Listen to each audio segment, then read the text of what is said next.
les pieds. Salut les petits. Alors tu veux pas que je t'épie pendant que tu es en train de t'habiller? Ça va mon Thierry, t'as la forme? Ouais. Direction Port-Bou. Ouais. On va pêcher, il est 10 h du matin, on va pêcher le soir aujourd'hui, on verra bien. Et on est avec Adrien et Amandine à Port-Bou. Voilà. Bon alors Adrien, t'as réussi enfin à te libérer? Ben ouais. Non, on sent mal hein? Ça y est. C'est difficile hein? Ouais. Là on attaque la saison, là. C'est quoi cette bouteille de liquide vaisselle? Ça c'est pour l'anti-buée. Et alors on a prévu le stock pour manger là. Ouais, tranquille hein? Bon par contre il y a un peu de vent quand même hein? Bon allez, bonne vidéo les petits. Éclatez-vous bien, encore une belle vidéo d'Espagne, j'espère. Bye bye. C'est Steph qui met à l'eau parce que quand c'est doux c'est pas une réussite quoi. C'est comment la roue? Ça va, tout va bien. Bon Thierry, c'est vous allez faire la digue en premier? C'est ça. C'est ça. Allez c'est parti. On va les laisser là, ils vont faire la digue.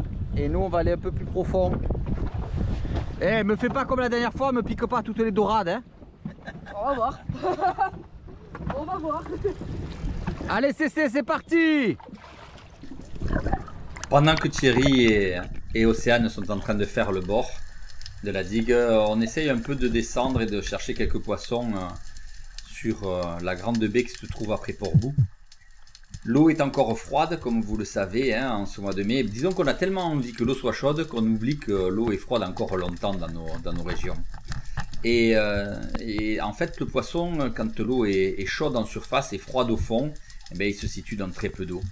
Et vous allez voir tout au long de la pêche en fait on va se rendre compte que dès qu'on est au profond, oui il y a quelques poissons à droite à gauche, mais la plupart du poisson arrive par en haut, tel ce bécofino qui est en train d'arriver là. Je le tire et je le manque. Aïe aïe aïe aïe aïe aïe. Putain, je l'ai manqué. Quelle naze. Putain, manquer ça, c'est pas possible. Mais malgré tout, l'ivresse des profondeurs nous attire toujours et on a toujours tendance à essayer d'aller profond alors que notre pêche devrait se faire dans quelques mètres d'eau. On le sait, le poisson n'est pas là, il faudrait être dans quelques mètres d'eau. Mais non, on insiste et on va se balader un peu profond. Là, on est sur 18-19 mètres. On est sur des coralligènes que l'on connaît très très bien, que l'on visite régulièrement. Mais vous voyez, l'eau est fade, sombre, vide. C'est vraiment pas en fait la bonne solution. Mais malgré tout, je vois un sard qui rentre dans une faille. Donc je vais voir ce qu'il en est. Mais non, mais je vois pas de poisson. Je sais pas où il est passé. Il y a une belle murène qui m'attire. Je m'approche et là je vois deux énormes antennes. C'est une énorme langouste. Elle est magnifique. Et je rappelle que les crustacés sont interdits en Espagne. On n'a pas le droit de les ramasser. Donc on va la laisser tranquille. Mais j'avoue que celle-là, elle me fait de l'œil. Parce que vraiment, c'est un gros spécimen. C'est rare de voir de si belles langoustes en Espagne. Ça fait plaisir. Et au moment où je retourne pour récupérer mon fusil, je m'aperçois qu'il y a de nouveau dans l'eau chaude là-bas des bécofinos. Il va falloir vraiment que l'on se contente de pêcher dans très peu d'eau. Yeah. Ah, je suis pas bon là. Hein. Mais il n'y a rien à faire. Hein. Je suis toujours attiré par ces coralligènes. J'ai toujours envie de faire un peu de poisson dans les coralligènes. Surtout que la dernière fois, vous vous souvenez, sur cette zone, j'avais manqué un joli chapon. Donc je continue à fouiller, à me déplacer, à chercher. Et la présence des murènes montre qu'elles vont commencer à frayer. En fait, elles se regroupent. Vous voyez encore une autre là. Elles se regroupent dans les coralligènes pour pouvoir se regrouper et frayer. Donc c'est signe que le printemps est en train d'arriver avec presque un mois de retard cette année. Et on continue à se déplacer, à regarder. Et là, je croise Adrien parce que on pêche à deux. Et j'ai compris qu'il avait vu quelque chose par là, donc je me dirige vers le coralligène afin de pouvoir trouver ce qu'il en est. Et je vois tout d'un coup, vous allez voir qu'à l'orée d'une pierre, alors que je suis en train vraiment de chercher les chapons, qui souvent les chapons sont posés sur les gravillons, là, vous voyez que sur les gravillons, à ras des coralligènes. Et là, oh, une magnifique queue d'un gros labre merle. Je change de fusil puisque j'ai mes deux fusils avec moi. Et je tire désespérément, mais on l'a bien vu, j'ai tiré à retardement par rapport au déplacement du poisson. Non, j'ai manqué de grosses bleues. Mais grosse. Je l'ai manqué. Putain, je suis pas bon, hein.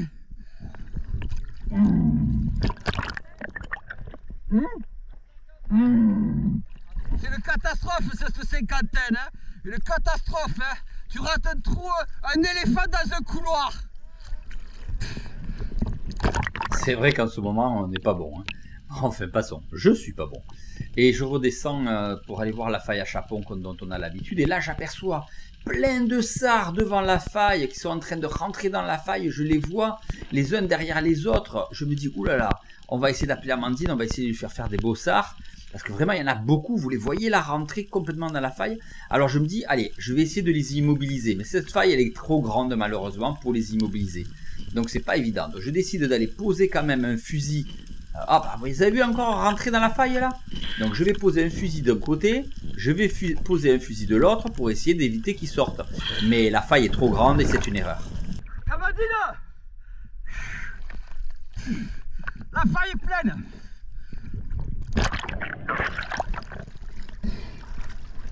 Tu vas voir, j'ai bloqué j'ai mis les deux fusils devant. J'ai mis le 90 d'un côté, le 60 de l'autre. Et dedans, il y en avait un, il était comme ça. Donc j'espère qu'ils ne seront pas partis. Je verrai bien. Allez, vas-y, Amandine. Pardon, oui, oui. Allez, j'envoie Amandine voir si elle peut pas faire un beau sard. Je les ai bloqués, du moins je pense les avoir bloqués. Vous allez voir que ça ne va pas être le cas malheureusement. Que la plupart des sards auront quitté la faille. C'est dommage parce qu'il y avait vraiment des très très beaux papés à l'intérieur. C'est une bonne technique de placer les fusils comme ça de chaque côté des failles pour les empêcher de sortir. Mais quand les failles sont petites ou que les pierres sont petites, parce qu'ils ont peur de l'objet et ils restent dans le trou. Mais là, la faille est tellement ouverte, elle est tellement grande des deux côtés que ben, malheureusement, le plus gros du poisson à gicler est parti. Dès que j'ai entamé ma remontée, il a quitté la zone. Et donc Amandine voit quand même qu'il y a quelques poissons là-bas au fond, mais elle est avec son 105, donc elle ne peut pas tirer avec son fusil bois, c'est trop long, c'est pas possible. Donc elle remonte. Mais malheureusement, le gros du poisson a quitté la pierre, c'est bien dommage. Je ne les vois plus. Il en reste que 3. Il était pas gros. Oh putain, j'aurais dû tirer. J'ai voulu te faire plaisir, j'ai voulu les mettre là. Je voulais plus qu'ils bougent, j'aurais dû les flinguer. Bon, c'est pas grave. Comme ça. Je redescends en espérant quand même pouvoir faire un poisson. Donc je vais chercher mon petit fusil, mon 60, qui se trouve d'un côté. Vous voyez, j'aurais dû placer le fusil beaucoup plus en travers malheureusement. Mais vous avez vu comme elle est ouverte, la faille. Elle est très grande et c'est ça le problème. Mais je vois que là-haut, là, dans le trou, on arrive à voir quelques poissons. Je ne sais pas si vous les voyez, donc je glisse délicatement mon fusil. Alors c'est pas facile hein, parce que les 3/4 du temps, je le râpe sur les cailloux. Pauvre fusil, je leur fais vivre à la misère. Hein. Et je sors le poisson quand même, un joli sard. Mais bon, rien à voir avec ce que j'ai vu au départ. J'aurais dû être plus vigilant et tirer. Souvent, je le dis, quand vous voyez un poisson, tirez-le de suite, n'attendez pas. C'est un petit. Par rapport à ce qu'il y avait au début, c'est un bébé. C'est un bébé par rapport à ce qu'il y avait au départ. Le problème, c'est que la faille, elle est tellement grande que tu peux pas bloquer le poisson avec le fusil, il sort. C'est dommage. Faut vérifier qu'il n'y ait pas les chapons, hein. Quand même, hein. Tu l'as déjà regardé? Je vais aller contrôler. Et pensez comme d'habitude à tuer votre poisson rapidement pour pas qu'il souffre, hein. Ça c'est très important. Je vous le dis suffisamment. Vous plantez votre couteau juste derrière l'œil en passant par le oui. Et vous sortez malgré tout un joli poisson, hein. C'est un beau sard, mais j'aurais pu faire beaucoup mieux. Et on redescend pour pouvoir essayer de vous vérifier la faille, parce que j'ai pas vu le chapon, mais j'ai toujours l'espoir de trouver le chapon de la dernière fois. Adrien est déjà dans la faille, il va être surpris par un des deux sards qui reste. Donc je lui laisse ce côté-là, je le laisse tranquille, en espérant qu'il le fasse. Je me déplace et je fais le reste du coralligène, le reste de la faille, dans l'espoir de croiser un chapon, mais non, il n'est pas là. Le dernier chapon m'a bien eu et je pensais pouvoir le retrouver cette semaine, mais il n'était pas là. Et on remonte tranquillement avec Adrien. Il me fait signe qu'il a revu le deuxième sard, mais qu'il n'a pas pu le tirer. T'as vu l'autre sard? Ouais, quand je suis arrivé, il m'a montré le bout du nez, il a fait demi-tour et il est allé dans le sol. Quand il a tiré, quand t'as tiré, ça a remué. Ouais. Il est allé direct Et tu le vois plus, ouais. Il y a encore un sard dedans. Il l'a vu. Non mais c'est bon là. On a bien fait, mais quand je vois tout ce qu'il y avait au départ, mon Dieu. Bon, c'est comme ça. Tu revois le bobino? Amandine retourne au bord, sur une autre zone, un peu plus loin, dans peu d'eau. L'eau est un peu plus chaude et un peu plus claire à cet endroit-là. Et elle aperçoit un magnifique sar qui se balade au-dessus des pierres. Elle tend son fusil, elle lui laisse absolument aucune chance. Celui-là, vraiment, il avait envie de finir dans la casserole d'Amandine, hein, c'est sûr. Hein. Un joli sar. Voilà, parfait. Une belle pièce. Superbe. Magnifique poisson. Et on commence à avoir quelques poissons sympas là. J'espère que la journée va continuer dans à ce rythme-là et on va réussir à faire quand même une jolie pêche. Et elle remonte tranquillement et elle prépare déjà son couteau pour pouvoir tuer son poisson. Très important, hein, elle le fait directement. Vois Amandine. Amandine, regarde, regarde, là-bas. Juste là, regarde, là. Tu le vois là? Tu le vois? Là. Là, 20 mètres devant là. Tu ne le perds pas des yeux, Amandine, ne le perds pas des yeux. Il faut lui sauter dessus quand tu arrives dessus. Ne le perds pas des yeux. Ne le perds pas des yeux. Ne le perds pas des yeux. Depuis qu'Amandine voulait faire un poisson lune. Dessus, mets-la, allez, Regardez allez, ça. allez. Oh là là. Incroyable.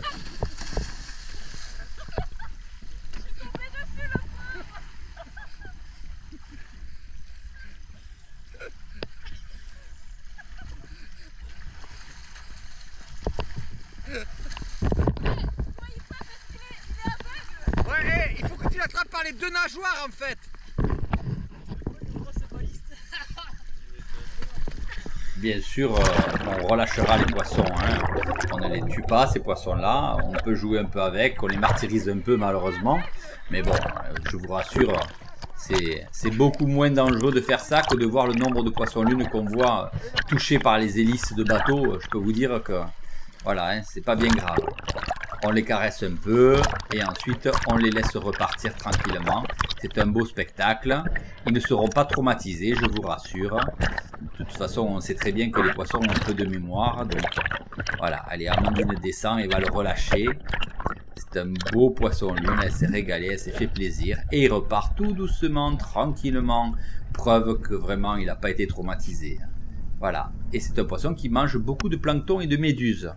Ça faisait au moins un an qu'elle me disait je vais attraper un poisson lune, je vais attraper un poisson lune. Et quand je suis arrivé dessus, j'ai vu qu'il manquait un œil, j'ai dit celui-là on le fait, c'est sûr. Je vais même pas sauter dessus, je suis tombée dessus. Bon, c'est amusant. Ouais, Hein, tu voulais le faire, tu l'as fait, voilà. Mais je m'attendais pas à ça, c'est une très râpeuse. Ah, pour un pèse. Ça t'a plu, tu t'es régalé, c'est ça? On dirait les balistes. Hein. Ah, tu dirais baliste, exactement. Attends, je vais te pousser si tu veux, je vais te pousser. T'inquiète. Allez les gars. À cette période, il y a des milliers et des milliers de poissons lunes qui longent nos côtes. Il suffit d'être vigilant et d'essayer de les attraper.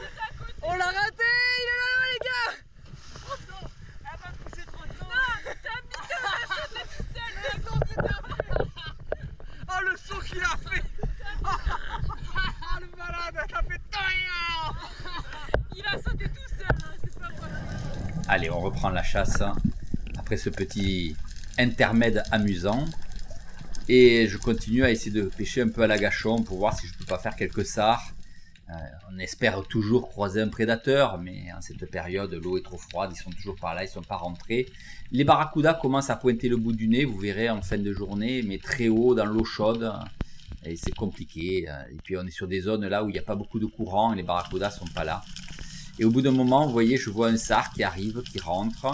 Donc je suis pourtant pas très profond, hein. Je suis dans une 10-12 mètres, mais il n'est pas gros.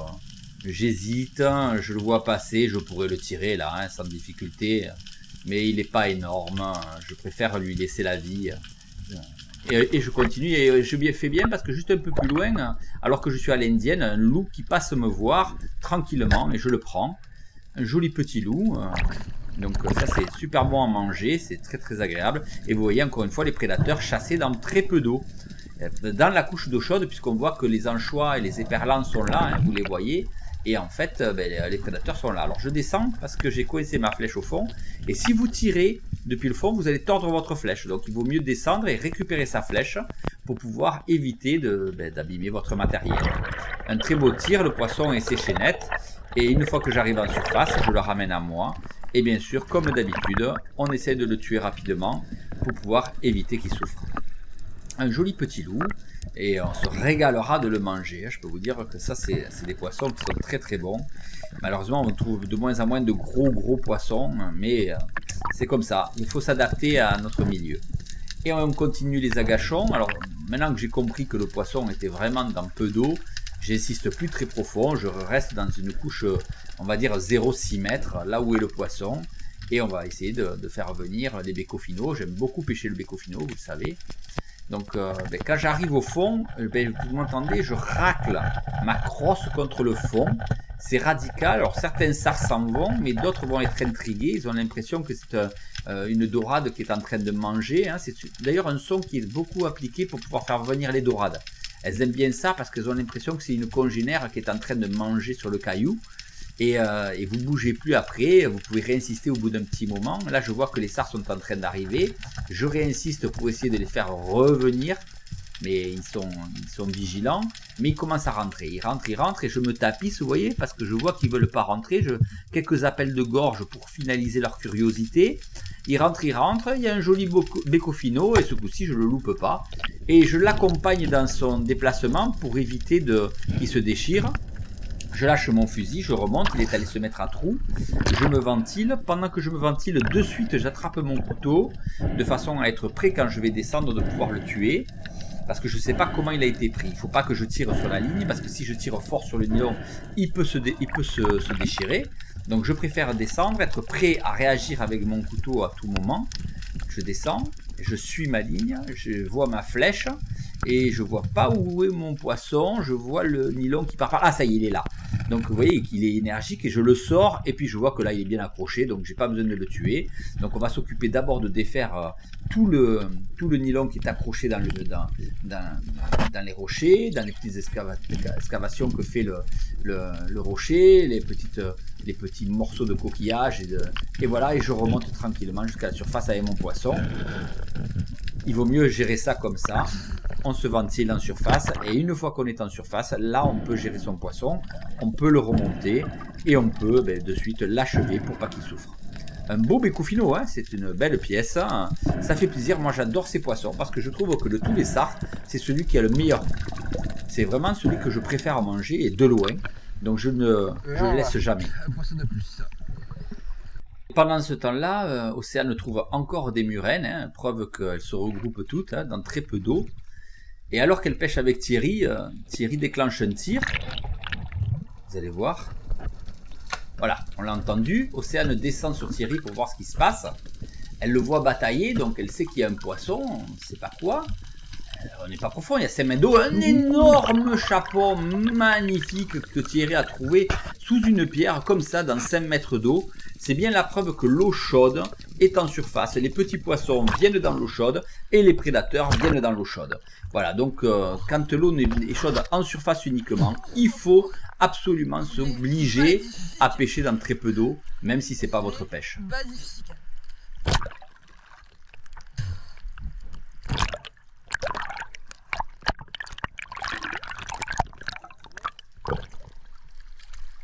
Ça avait pas passé l'arbillon.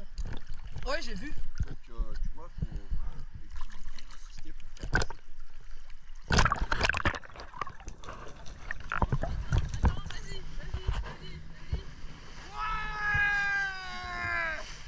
Ouais, magnifique. Ah, il râle pas. Il est énorme. C'est Thierry qui l'a fait dans le sol. Le poisson il est dans plus d'eau, c'est pas la peine de chercher profond, hein. Mais je suis d'accord, il est dans plus d'eau le poisson.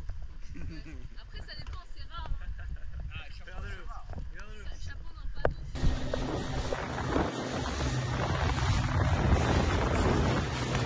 Prêt? Yep. Ok, c'est parti. Pauvre poisson-line. Pauvre poisson-line. Il dort. Tourne, cette fois de son côté.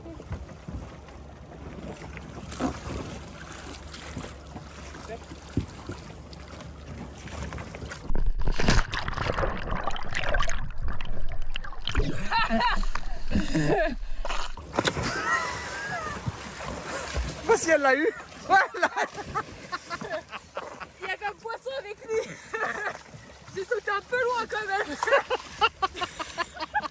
Le deuxième de la journée. Il est baptisé le truc.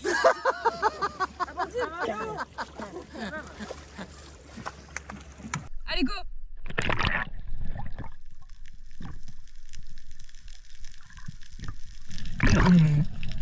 On continue nos agachons entre 7 et 10 mètres maximum en fin de soirée. On aura fait énormément d'agachons ce jour-là. Je ne sais pas combien on en aura fait, c'est impressionnant. Et c'est toujours pareil, hein, vous faites énormément d'agachons vides, vous ne voyez pas de poisson.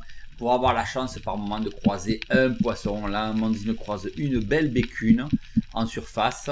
Bon, elle ne la tirera pas, elle est un peu loin et puis elle n'est pas très grosse. Donc voilà, on ne tire pas. Ça reste des prédateurs qu'on arrive à trouver à cette époque-là de l'année dans ces couches d'eau chaude. Mais c'est pas facile, vraiment.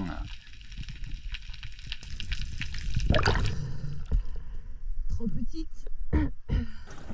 Bon alors les petits, on vous l'avait dit qu'on allait pêcher jusqu'à la nuit. Jusqu'à la nuit, on pêche. Et on a bien pêché. Et Thierry, énorme chapon. Hein, c'est lui le boss. Ah ouais, lui c'est le boss de loin. Hein. Aujourd'hui, il n'y a pas à chier. Hein. 5 mètres le chapon. 5. Et puis une belle ribambelle de sard et un loup. Et voilà, une belle pêche. Et le soleil qui se couche là. Et allez, on dit bye bye à tout le monde. Bonne nuit les petits. On a fait nounours. Bonne nuit les petits. Bye bye.